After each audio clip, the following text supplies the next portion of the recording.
dear colleagues. I'm going to present you two cases in venous thromboembolism. One case about, these are my conflicts of interest. One case about deep vein thrombosis and the other case about the pulmonary embolism. Let's begin because we're running out of time with the deep vein thrombosis case. It is a pragmatic case from our hospital. It was a woman 77 years old that transferred at the evening in the hospital emergencies, and she complained for tenderness or edema and trouble in her left leg. The symptoms and signs last for 24 hours at least, according to the relatives, without being very confident because she was living alone, suffering from moderate depression, while the last year she spent most of her time in bed. There was no history of venous thromboembolism in the past, and other medical problems were hypothyroidism under T4, type 2 diabetes mellitus treated with insulin, and some immobility because of her hip osteoarthritis. This is the clinical presentation of the patient. And of course, we have to calculate the modified deep vein thrombosis well score, in that case, to have the clinical probability for the thrombosis. And this score in this lady was 5, as you can see from the table. If you have a difficulty to remember this well score, nowadays we have the capability to have in our smartphones some applications that are free or very cheap in the internet. And with this application, you have to very easily to calculate the well score of this patient. That was 5, as I said before, in this particular patient. After that, the D-dimers was measured in the emergencies, and it was 11.7 micrograms per ml. And I have to remind you that D-dimers are sensitive, but not specific for the diagnosis of deep vein thrombosis. And deep vein thrombosis could be ruled out when there is a very low clinical probability, like a well score below 2, and negative D-dimers measurement. And according to a very nice publication 2 years ago in the Annals of Internal Medicine, if you have indeed a well score below 2 and D-dimers below 1.0, then you can exclude the deep vein thrombosis. But if you have a well score between 2 and 6, as in our patient here, you have to have very, very low D-dimers to be confirmative about excluding the diagnosis. And here we had a very large value of D-dimers. So at this situation, we have a clinical presentation with tenderness, so edema, rubor at the left leg. The modified well score was 5, and the D-dimers was high elevated. And what would be the next step in this patient? Someone could say that the diagnosis of DVT is very obvious, and we have to admit the patient and prompt initiate of anticoagulation. But another option could be that the diagnosis of DVT is probable, and we have to perform a color duplex imaging. Or a third opinion could be that the diagnosis of deep vein thrombosis is very possible, so we have to proceed with initial anticoagulation with 5,000 units of unfractionated heparin bolus, and after that perform a color duplex imaging. In my opinion, the correct answer is the third one, because, of course, the diagnosis is very possible, but according to the most recent guidelines of ACCP in 2012, you have to objectively have the diagnosis performing imaging, and imaging nowadays is duplex examination. So you have to have a positive duplex examination, not only from the ethical point, but also from the legally point, to begin anticoagulation for a time period. On the other hand, because in this patient the probability was very high to have a deep vein thrombosis, and because sometimes from the emergencies to the radiology department and coming back, at least at our hospitals in Greece, it could be take about 2, 3, or even 4 hours. You have to preserve this patient and you have to give an intravenous bolus dose as the guidelines said to us in 2012. Μπορείτε να μην μιλάτε, σας παρακαλώ λίγο. The color duplex indeed was done and revealed the presence of thrombus in the common and superficial femoral veins. The blood test results, you can see them in the slide, all within the normal values. After that, you have to estimate the renal function of your patient. And you have to estimate that measuring the creatinine clearance.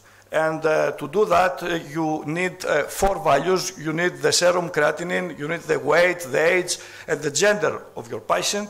And you have to do that according to this Cockworth-Gold formula that you see in the slide.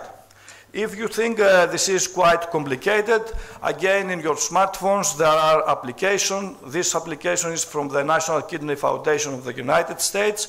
It is a free application. You can download it, and you can have this formula at that stage.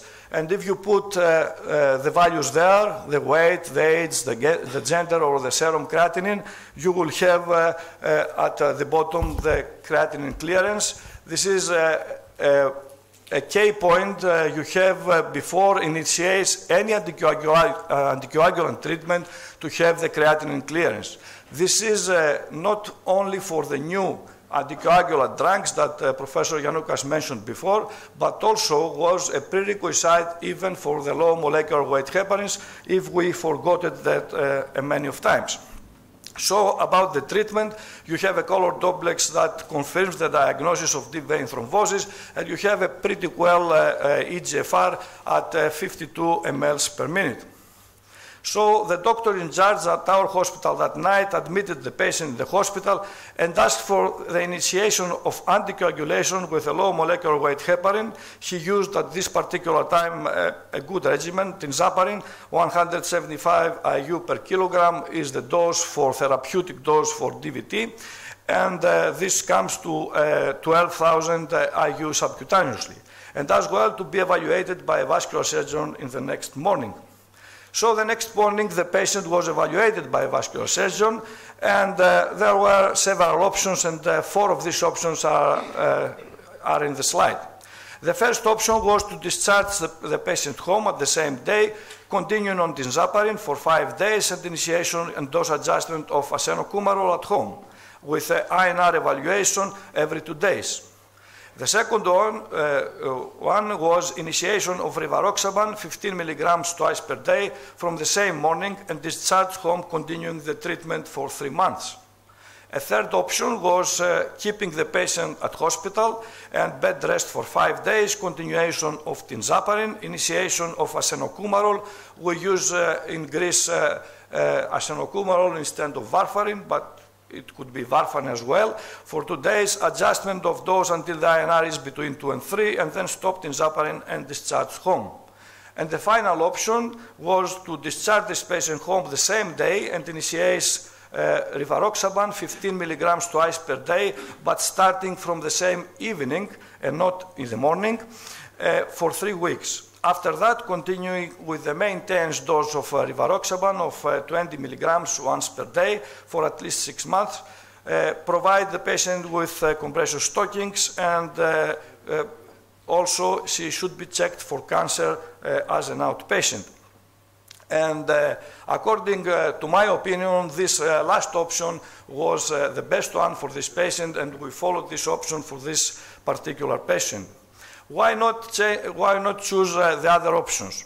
To discharge this patient home and let her adjust the INR at home and continue parenteral anticoagulation at home, to me, in this patient that is living alone, has depression, has osteoarthritis, it will be a disaster, because she would come with an abnormal INR very quickly and have trouble, either recurrent VTE or intracranial bleeding. to initiate rivaroxaban at the same day for 15 milligrams twice per day for 3 months also is wrong for 2 reasons. The first reason is that the drug have to be given at that dose for 3 weeks, and after that it has to be reduced at the maintenance dose of 20 milligrams once per day for the rest of the treatment.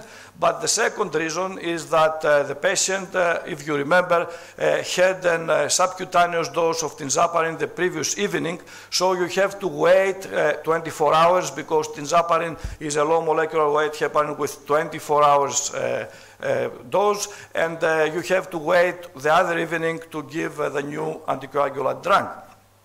The third option, of course, is something that is the usual treatment, the conventional treatment, the treatment that is written in the most recent guidelines, but the guidelines are from 2012, they are very old at this moment, and have a lot of problems to choose this treatment for the patient. Because if you choose this treatment for the patient, the conventional treatment, you have to give different therapies in different stages of the disease. We know that the disease has 3 stages, and for the two of these stages are mandatory to have anticoagulation, and maybe this particular patient to have also a long-term result. So at this patient you have to give at the beginning parenteral anticoagulation and at the same time begin acenocumarol, and this would keep this patient for prolonged hospitalization. And I remind you that this was a patient that had depression, and this could deteriorate her mental status. Also, this particular patient would have very difficulty for frequent exams for prothrombin time and INR, and also she would have inability not only to adjust but also to adequately sustain the VKA treatment as she lives alone and suffering from such depression. So, at that, if you choose the conventional treatment in this patient, she would have a high probability from deep vein thrombosis recurrence or intracerebral hemorrhage when the INR is not properly adjusted. And we know from many years that when the INR exceeds than 3.5, the risk of intracerebral hemorrhage risk is very high, and after that death can occur very frequently. So for me, this last option was the best for the patient, to send the patient home after just staying at hospital for 1 night, giving to her a drug that is orally, not needed any monitoring. So give rivaroxaban at the same evening when the tinzaparin action was eliminated, and after that continue for 3 weeks in a simple, very simple dosage, 2 times per day, 15 milligrams, and after that maintenance dose with the same regimen orally for as long we want to keep the treatment. And this is the new treatment that you can give with this new drug. As I said before, an initial larger dose, and after that a maintenance dose. All of that from the oral intake, that is very easy and conventional to the patient. And it is based on the Einstein DVT study, a study with 3,500 people that have this design that I said before with rivaroxaban, begins from the very first moment of the diagnosis of the patient and lasts up to the end. And in this study, rivaroxaban proved to be non-inferior than the conventional treatment, as you can see here also in the slides, with a very good safety, the same safety as the conventional treatment. And this is what we gave to this patient and sent him home the same day. But when you give these drugs, all these new drugs, you have to be aware of the renal function of your patient. And as you can see, rivaroxaban is excreted by 33% from the renal route. And if you have in mind this table that I made that for you, you can see here that if you know the creatinine clearance, as in this patient, you can give this drug in the doses that I said before. But if you had some renal impairment, you have maybe to reduce the dose according and the bleeding risk of your patient. And after that, we have to consider for how long we'll treat this patient with anticoagulation. In my opinion, and because this patient developed an unprovoked DVT episode without any clear causing factor, she's not adequately mobilized because of her hip osteoarthritis, and also she suffers from depression and spending most of her time in bed. It seems very reasonable to prolong the anticoagulation period after the 3 months that the guidelines, the recent guidelines said to us 3 years ago. And in this situation, we are coming very frequently because we know very well when we treat VTE patients that some of these patients have to stop anticoagulation at 3 months. These are the patients with the provoked episodes. We have also the knowledge that some other patients have to continue anticoagulation for a long period, even a long life, because they have probably many episodes of thromboembolism in the past, or have a very strong thrombophilia, like homozygous thrombophilia in factor V Leiden, etc. But also we have a third team of people in the middle that we are not sure many times what to do, to continue the anticoagulation for some time or stop the anticoagulation. And here we have to make a decision and have to calculate the benefit-risk ratio of the long-term anticoagulation therapy.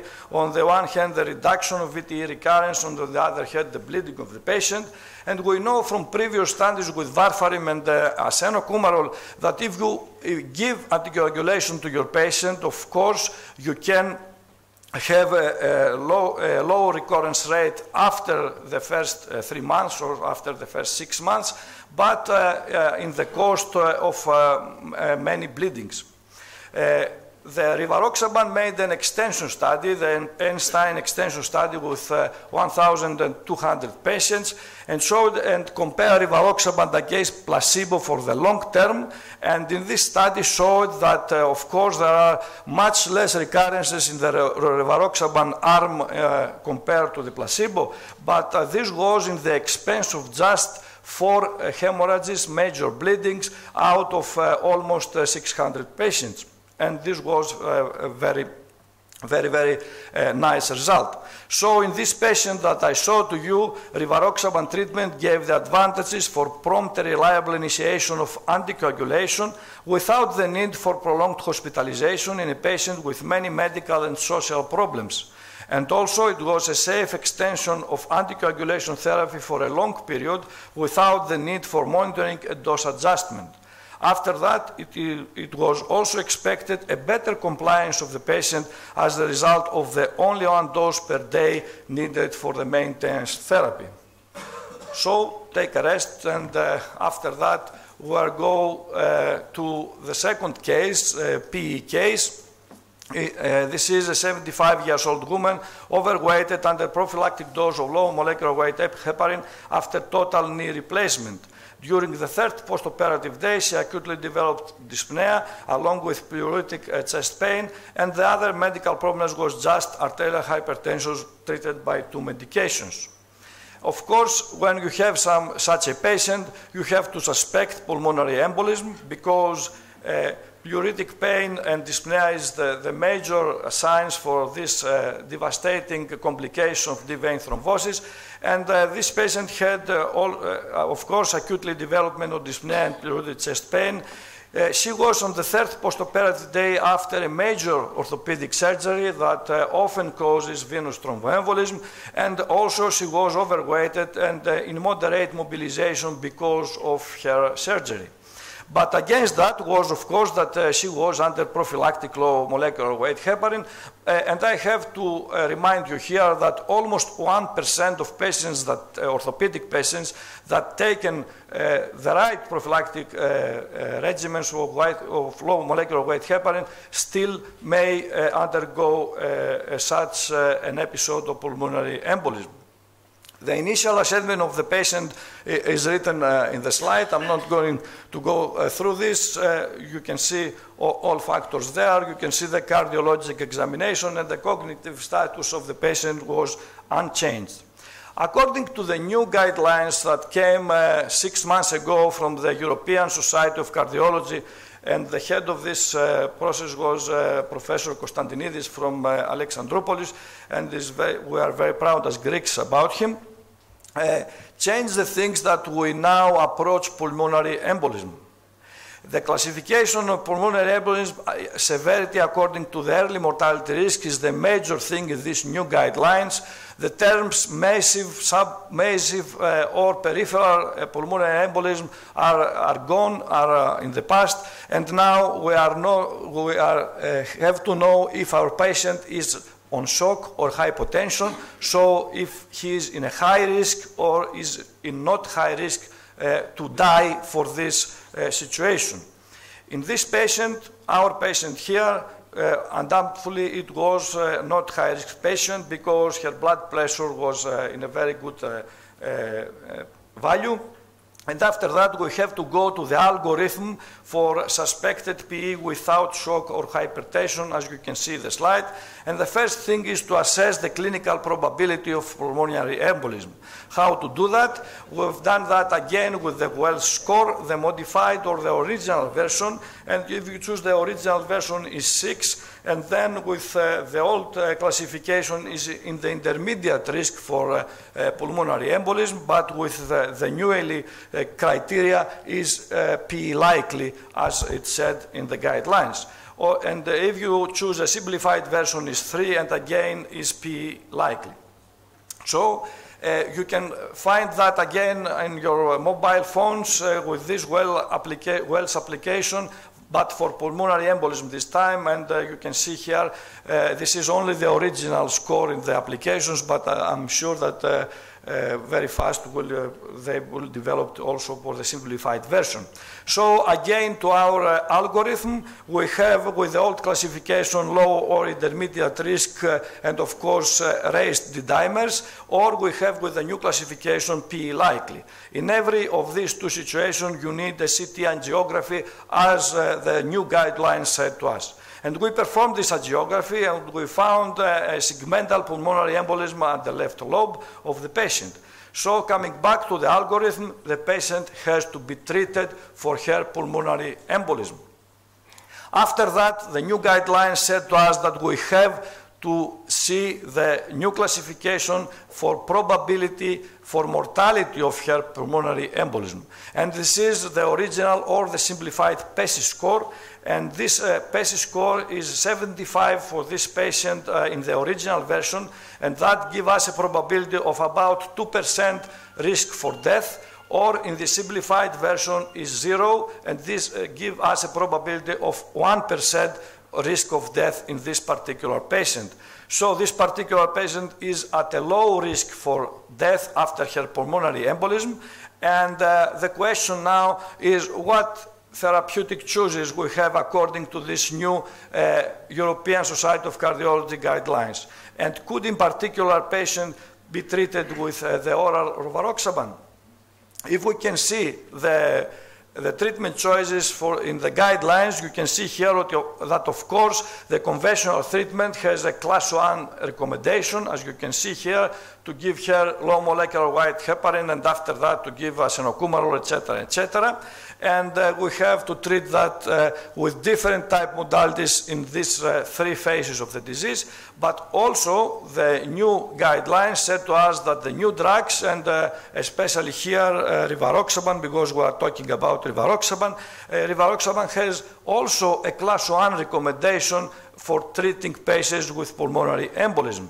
And why is that? Because rivaroxaban has a very big study, and the only study till now that is absolutely for patients with pulmonary embolism is about 5,000 patients. And in these patients with this design, I'm not going to say again the same, rivaroxaban against the conventional treatment, the drug was proved to be non-inferior to the conventional treatment, having the same efficacy, having the same safety, but surprising, having much less intracranial hemorrhages. And this proves the drug to be much more safe than conventional treatment in this patient.